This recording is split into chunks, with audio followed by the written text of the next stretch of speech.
Good morning everyone and welcome back to G K today. चलिए start करते हैं आज का सेशन। 23 सितंबर आज हो चुका है।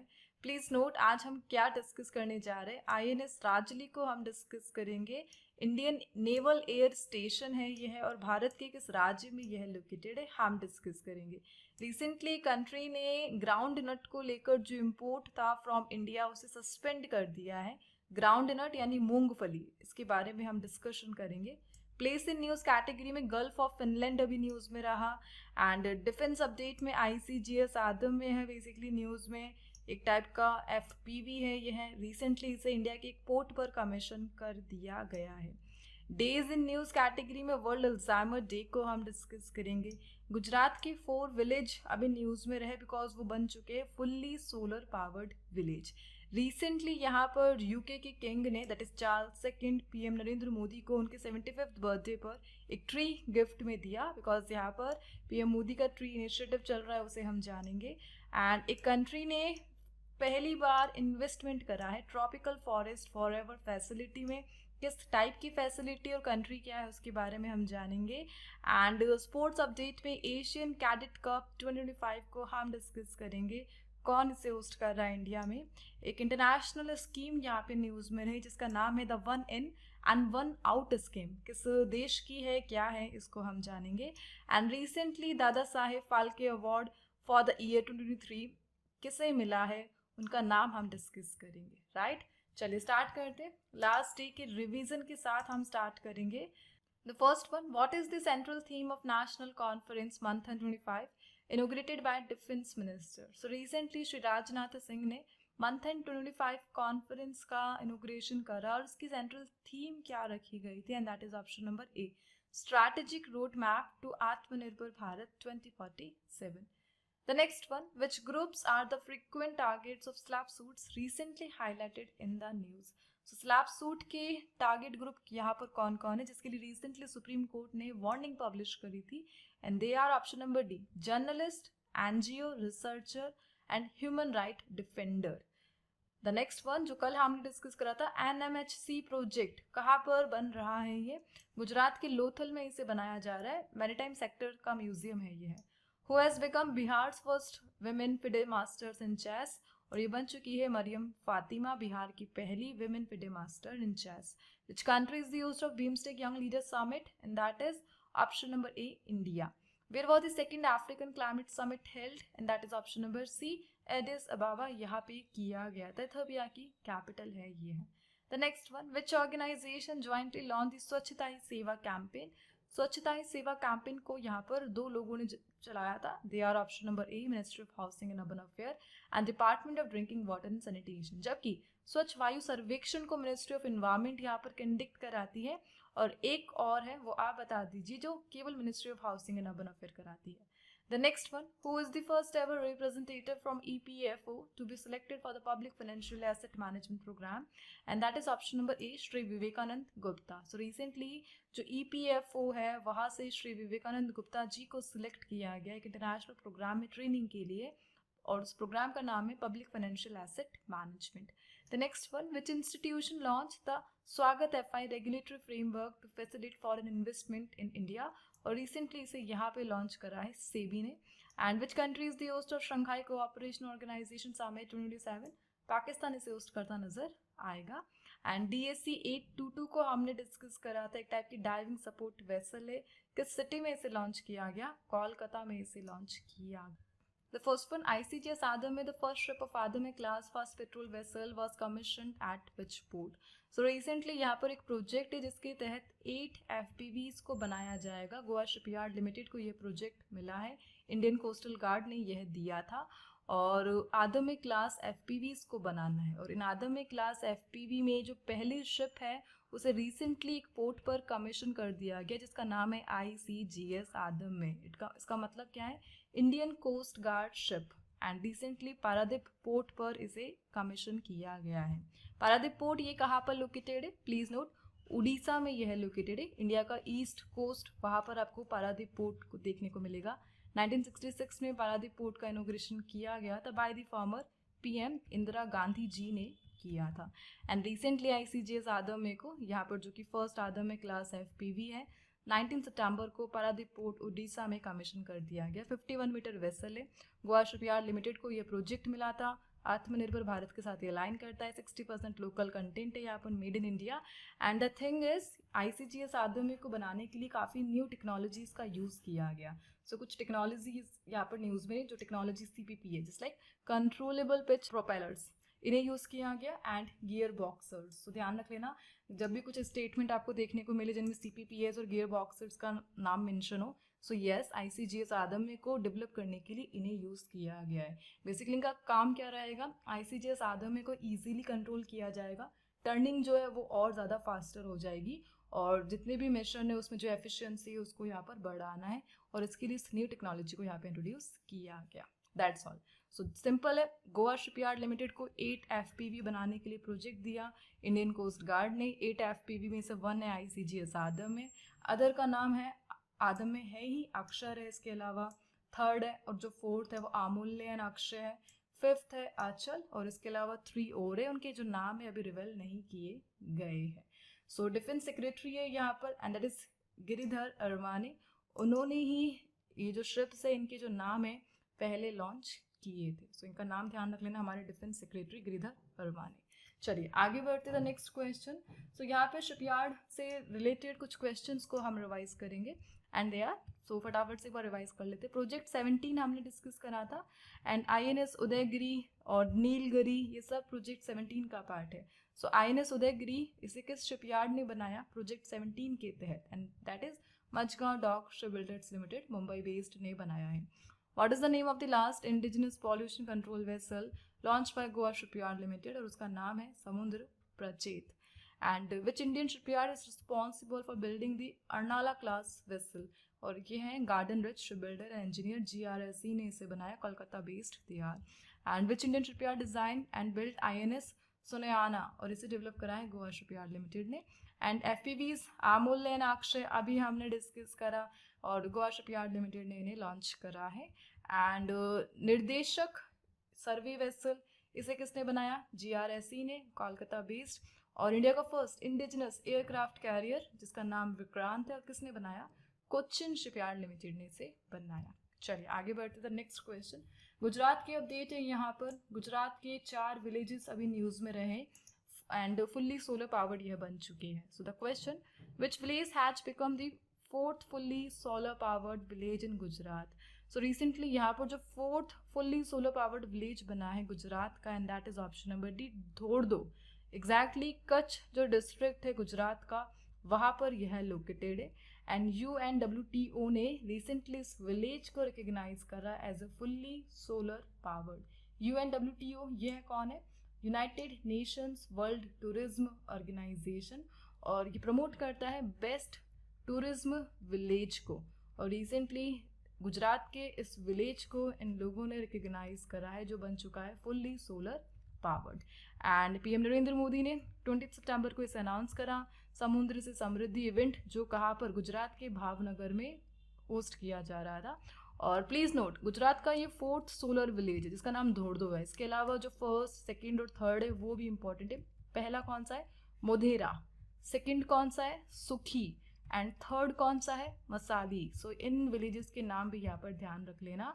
इस प्रकार टोटल 4 विलेजेस है जो गुजरात के फुल्ली सोलर पावर्ड यहाँ। एंड प्लीज नोट, यह सब अलाइन करते हैं PM सूर्य घर मुफ्त बिजली योजना के साथ। चलिए आगे बढ़ते the next question. The next question, what is the name of the tree presented by King Charles III to Prime Minister Narendra Modi on his 75th birthday? So recently यहाँ पर UK के राजा किंग चार्ल्स III ने PM Narendra Modi को उनके 75th birthday पर एक tree present करा। उस ट्री का नाम आपसे पूछा जा रहा है, and that is option number B, kadam tree. एक टाइप का ट्रॉपिकल ट्री है ये। ट्रॉपिकल को हिंदी में क्या बोलते हैं, उष्ण कटिबंधीय ट्री है यह, जो कि इंडिया में और अदर जो वर्ल्ड है काफ़ी कॉमन है, और CO2 को कैप्चर करने के लिए काफ़ी रोल होता है ट्रॉपिकल फॉरेस्ट का। 75th बर्थडे अभी रिसेंटली PM मोदी ने सेलिब्रेट करा, एंड कदम ट्री यहाँ पर इन्हें दिया गया from the king Charles III। और PM मोदी का जो इनिशिएटिव अभी रिसेंटली स्टार्ट हुआ था, ट्री प्लांटिंग इनिशिएटिव, जिसके तहत सिंदूर पौधा PM मोदी ने अपने रेजिडेंस में उगाया था, याद है आपको वो अपडेट। एंड रिसेंटली यहाँ पर PM मोदी ने जुलाई में किंग्स चार्ल्स को सोनोमा ट्री गिफ्ट में दिया था जब वो UK के विजिट में गए थे। एंड रिसेंटली यूके ने हमें रिटर्न गिफ्ट दिया है and that is the kadamb tree, जो कि नेटिव है south and south east Asia का। 45 मीटर लेंथ तक यह जा सकता है। ठीक है, चलिए आगे बढ़ते the next question. INS Rajali is an Indian naval air station located in which state. So यहाँ पर एक एयर स्टेशन न्यूज में रहा जो इंडियन नेवी से एसोसिएटेड है, जिसका नाम है INS राजली। और एग्जैक्टली भारत के किस राज्य में यह स्थित है, लोकेटेड है? तमिलनाडु में यह लोकेटेड है। तमिलनाडु के भी अराकोनम में यह लोकेटेड है और एक नेवल एयर स्टेशन जिसे 11 मार्च 1992 को कमीशन किया गया था और 2200 एकड़ में यह फैला हुआ है। एंड यहाँ पे न्यूज़ में क्यों आ गया? बिकॉज ईस्टर्न नेवल कमांड ने यहाँ पर 2 डे का एक सेमिनार को आयोजित करा INS राजली पर। गोल क्या है? इंडिया का जो मैरीटाइम सेक्टर है उसमें जो निगरानी है, सर्विलेंस कैपेबिलिटीज़ है, उसको और बढ़ाना है। सो इनका ये एक रेगुलर जो चेकअप है, सेमिनार है, वो यहाँ पे हुआ। सो ये जो नेवल एयर स्टेशन है one of the largest and 4700 यहाँ पर पर्सनल है, जो भी स्टाफ है, और एशिया का लॉन्गेस्ट मिलिट्री रनवे है ऑपरेशन एंड ट्रेनिंग के लिए। ठीक है, तमिलनाडु के अराकोनम में यह लोकेटेड है। 11 मार्च 1992 को इसे कमीशन किया गया था। दैट्स वाई ये न्यूज़ में आ गया। चलिए आगे बढ़ते, कुछ INS को हम डिस्कस कर लेते हैं। काफ़ी क्वेश्चन आज आ चुके हैं डिफेंस से। So which institute has become the first government medical college in India to offer training on da Vinci robotic surgical system. So यहाँ पर रोबोटिक सर्जिकल सिस्टम, ये जो सिस्टम है इस पर ट्रेनिंग ऑफर कर रहा है। कौन सा इंस्टीट्यूट है ये? ऑल इंडिया मेडिकल इंस्टीट्यूट, ये एम्स है, new Delhi based. And INS Aravali news में रहा था, a new shore based naval facility के सिटी में इसे कमीशन किया गया, गुरुग्राम में। And which Indian research institute developed multi functional wound healing pad using the red EV plant, और इसे डेवलप करा है Jawaharlal Nehru tropical botanic garden research institute, जो थिरुवनंतपुरम में लोकेटेड है, केरला की कैपिटल में। The next one, what is the rank of India in the international institute for management development world talent ranking? यहाँ पे 63rd हमें मिला। नेवर अलोन, इसे किसने लॉन्च करा? AI based mental health and wellness programme, यह news में था, एम्स दिल्ली ने इसे लॉन्च करा है। And cholesterol based nano material, और किस इंस्टीट्यूट ने इन्हें डेवलप करा है so that quantum technology and spintronic application में इन्हें यूज़ किया जा सके। सम साइंस क्वांटम टेक्नोलॉजी में यूज़ होने वाला नैनो मटीरियल कोलेस्ट्रॉल बेस्ड, और इसे recently institute of nano science technology Mohali based ने डेवलप करा। UK India infrastructure financing bridge एक जॉइंट इनिशिएटिव है, सिटी ऑफ लंदन और इंडिया की तरफ से NITI Aayog. The next one, which country has suspended groundnut imports from India due to aflatoxin concerns in September 2025? So recently country ने यहाँ पर India से ग्राउंड नट का जो इम्पोर्ट है उसे सस्पेंड कर दिया है। रीज़न क्या बताया? एफ्लाटॉक्सिन कंसर्न, यानी जो ग्राउंड नट है इसमें एक टॉक्सिक सब्सटेंस है, दैट इज एफ्लाटॉक्सिन, इसकी प्रेजेंस यहाँ पे बताई जा रही है, जो कि रीज़न है लिवर कैंसर के लिए। और इसके कारण इंडोनेशिया ने हमारे ग्राउंड नट जो इम्पोर्ट था, जो होना था इंडोनेशिया में, उसे यहाँ पर क्या लगा दिया है? होल्ड कर दिया है, स्टॉप कर दिया है, सस्पेंड कर दिया है। एंड दैट्स वाई क्वेश्चन अभी न्यूज़ में आ गया। ठीक है, 3 सितंबर को इंडोनेशिया ने ये स्टेप उठाया था। रीज़न एफ्लाटॉक्सिन टॉक्सिक कंपाउंड को बताया गया, जो फंगी से जनरेट होता है, लिवर कैंसर के लिए रिस्पॉन्सिबल है। इसका मेजर इम्पैक्ट अभी रिसेंटली हमारा क्या चल रहा है? खरीफ सीजन चल रहा है। सो डेटा यहाँ पर सामने आया है कि जो इंडियन फार्मर्स है उनका सम 48 लाख हेक्टेयर में जो ग्राउंड नट का क्रॉप है वो फैला हुआ है। गुजरात का अलोन 66 लाख टन है यहाँ पर खरीफ सीजन की जो फसल।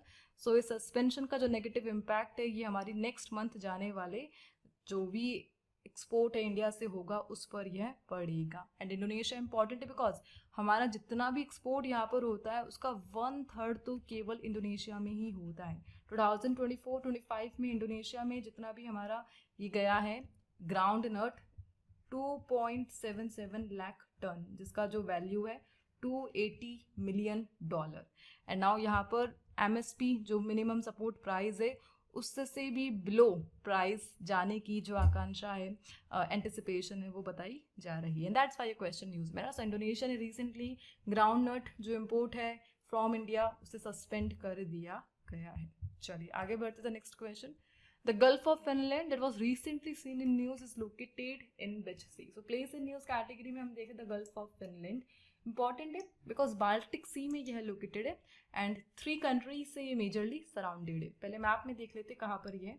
सो बाल्टिक सी आपको दिख रहा है, ये जो नॉर्डिक नेशन है, फिनलैंड हो गया एंड रशिया और एस्टोनिया है ना। सो इन तीनों से तो इसने अपनी जो कोस्टल लाइन है उसे सराउंड किया हुआ है। कौन? Gulf of Finland. और gulf of Finland Baltic sea का यह पार्ट है। रिसेंटली न्यूज में क्यों रहा? बिकॉज 12 मिनट्स तक जो एस्टोनिया का एयर स्पेस है उसे यूज करा इन 3 रशियन MiG-31 जेट ने, और जो रूल्स है उनको यहाँ पर तोड़ा गया by the Russia and that's why gulf of Finland news में रहा। सो gulf of Finland majorly Baltic sea का ये पार्ट है। ओनली 3 कंट्रीज इसे बॉर्डर करती है, फिनलैंड, रशिया एंड एस्टोनिया।